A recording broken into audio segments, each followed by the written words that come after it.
Boa tarde a todos. Então, vamos dar continuidade ao nosso capítulo 8, tá?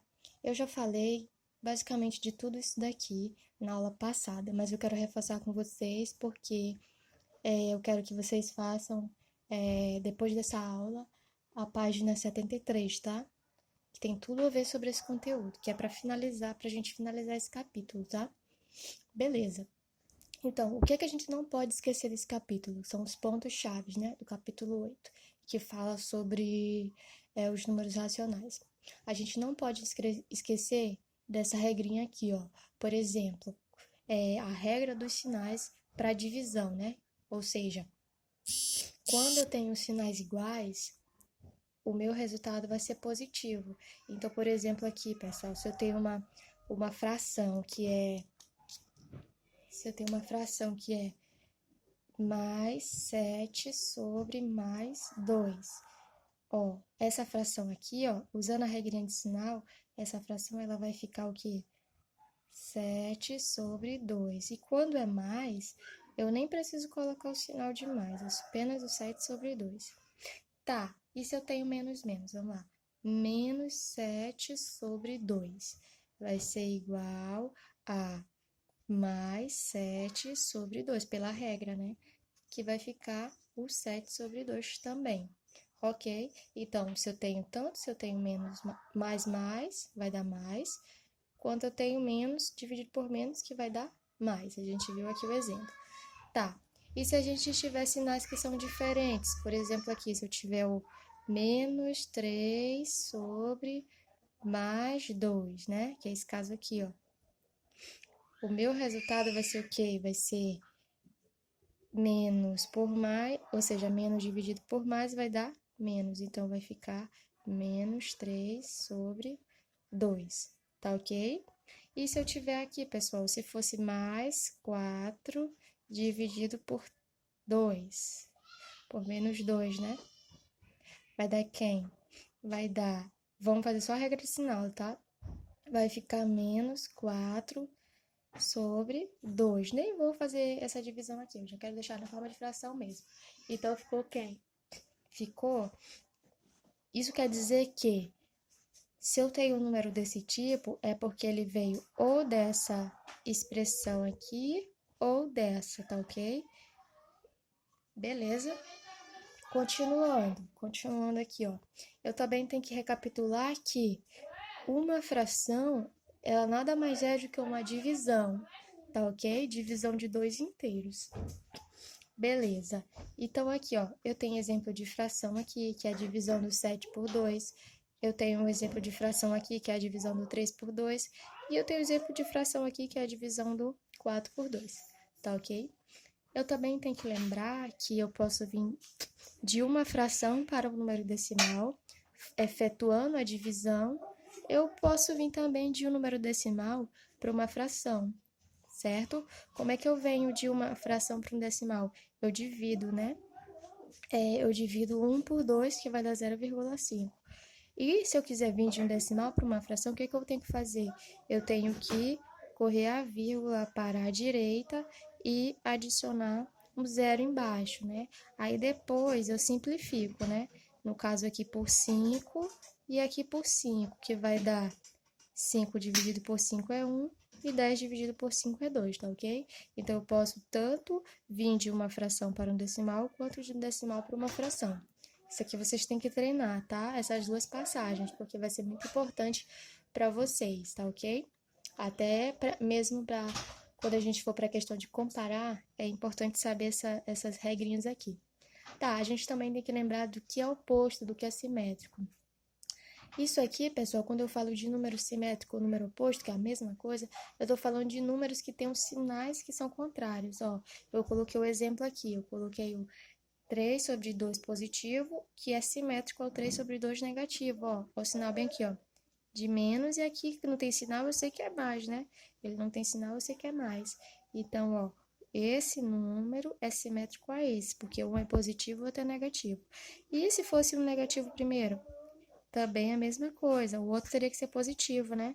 o outro teria que ser positivo. Então, ó, esse número aqui é simétrico a esse, porque eles têm os sinais contrários, tá? Se eu jogar eles para o módulo, que é a próxima situação, vai ficar todos iguais, olha só. Se eu tenho aqui eu pego dois números que são simétricos, um que é menos 2 e outro que é um que é menos 2,5 e o outro que é 2,5 positivo. Eu jogo no módulo, eu estou jogando no módulo é para me transformar ele todo para positivo. O módulo, ele é o valor absoluto, ele é um valor que é sempre positivo.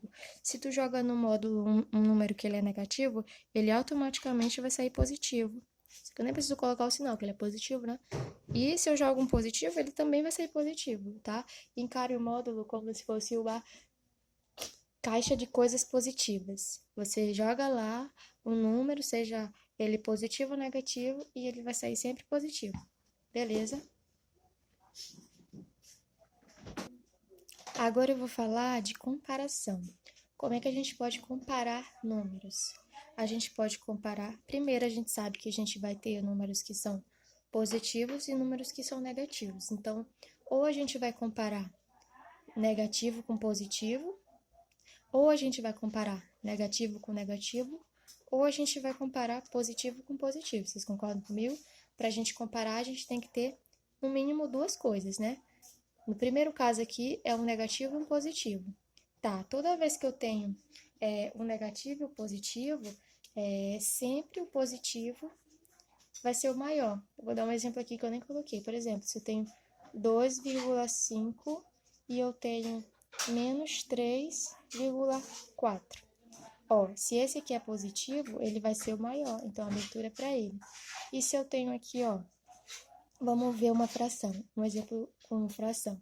Se eu tenho aqui, ó, 13 sobre 4 e eu tenho aqui menos 50 sobre 3. Ó, independente de eu saber quanto é que vale essa fração aqui, eu já sei que essa é maior, porque ela é positiva, tá? Quando eu tenho sinais diferentes, ou seja, um positivo e um negativo, sempre a fração maior vai ser quem? Vai ser a positiva, tá ok? Um exemplo bem comum que a gente pode lembrar rápido é, por exemplo, quem é 2 e 6? Quem que é maior? Ou seja, esse 2 aqui e o menos 6, quem que é maior? Esse 2, ó. Por quê? Porque esse aqui é negativo, não é uma coisa que é maior porque ele é negativa, tá ok? Eu também posso comparar números negativos, pessoal. Como é que eu comparo números negativos? Eu comparo da seguinte forma. O maior, ele vai estar mais próximo do zero. Aí, quando eu falo mais próximo do zero, eu estou me comparando a reta, tá? Para cá, à direita, tá os positivos e à esquerda tá os negativos e o zero é a origem.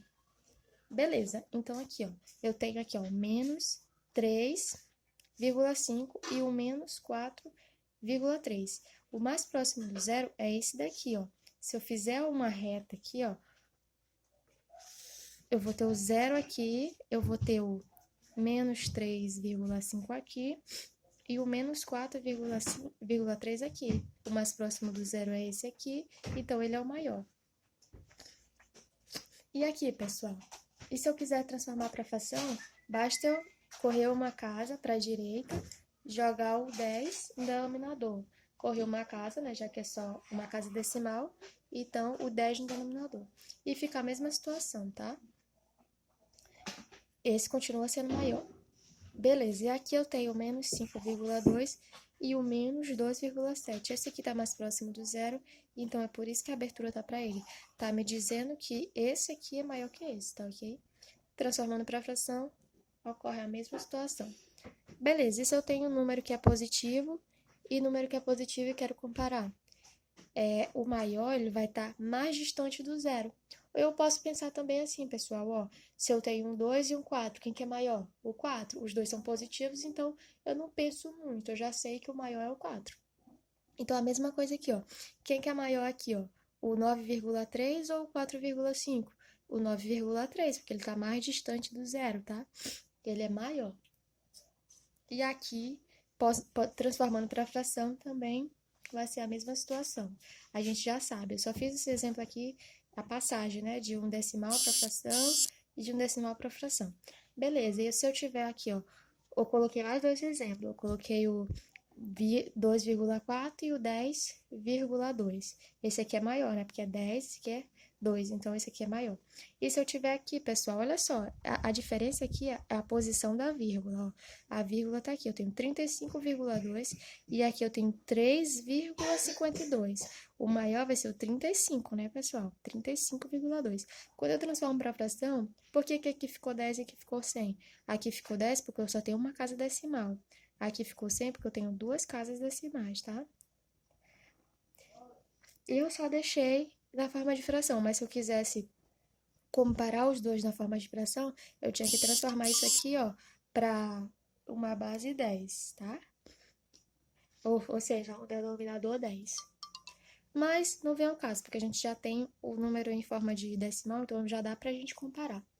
Tá ok? Então, pessoal, diante dessa aula, eu peço que vocês façam a página 73, que ela vai reforçar o nosso estudo de números decimais. E na próxima aula, a gente vai continuar com adição de fração, tá ok?